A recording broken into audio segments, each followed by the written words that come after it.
এবার আরো এক বিদ্রোহী তৃণমূল সাংসদের কথা আপনাদের সামনে তুলে ধরছি।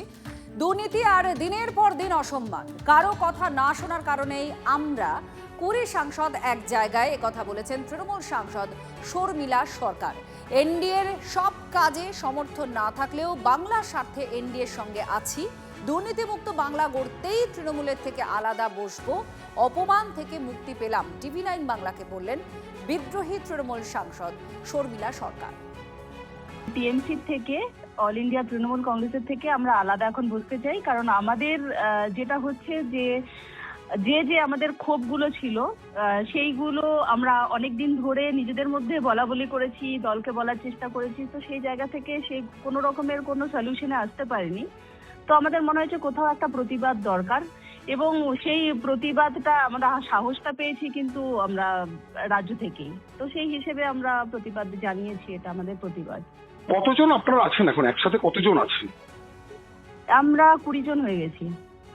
আর কি আপনাদের ক্ষোভটা কি নিয়েছিল? অভিষেক নিয়ে ক্ষোভ বা অন্য কিছু ক্ষোভ? প্রচুর ক্ষোভ। আমার তো সবচেয়ে বড় ক্ষোভ ছিল, দেখুন আমি একদম দুদিনের মাথায় ডিসিশন নিয়ে আমি এসেছিলাম পলিটিক্সে। আমি একদমই লোক নই, আমি দিদিকে দেখে, দিদির আদর্শ দেখে কিন্তু আমি জয়েন করেছিলাম তৃণমূল কংগ্রেস। তারপরে আসার পর থেকে মানে একটু একটু করে দলের মধ্যে বিক্ষোভ আমি দেখতে পাই, দলের মধ্যে ভীষণ গোষ্ঠীদ্বন্দ্ব। আমি যখন প্রথম দিন কেন্দ্রে যাই প্রচার করতে তখনই বুঝতে পারি, কিন্তু আমি সেটা কখনো মিডিয়ার সামনে বা কখনো সেটাকে বলিনি। আমি ভেবেছি ঠিক আছে, চলো আমাকে নতুন মুখ এনেছে, আমাকে এই জন্যই আনা হয়েছে, যখন আমি এটাকে ম্যানেজ করে চলবো।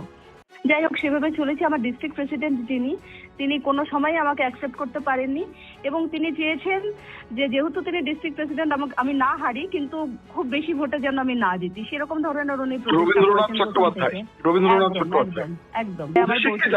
অভিষেককে জানিয়েছিলেন অভিষেককে আমার প্রত্যেকটা জিনিস কাটোয়াতে কি হচ্ছে না হচ্ছে জানতেন, এবং আমাকে বলেছিলেন যে কাটোয়াটা ছেড়ে দিন, মানে ওটা রবি চ্যাটার্জির ওপরই ছেড়ে দিন।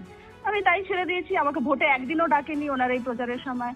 আজকে কি মমতা ব্যানার্জি ফোন করেছিলেন আপনাকে বা আপনাদেরকে?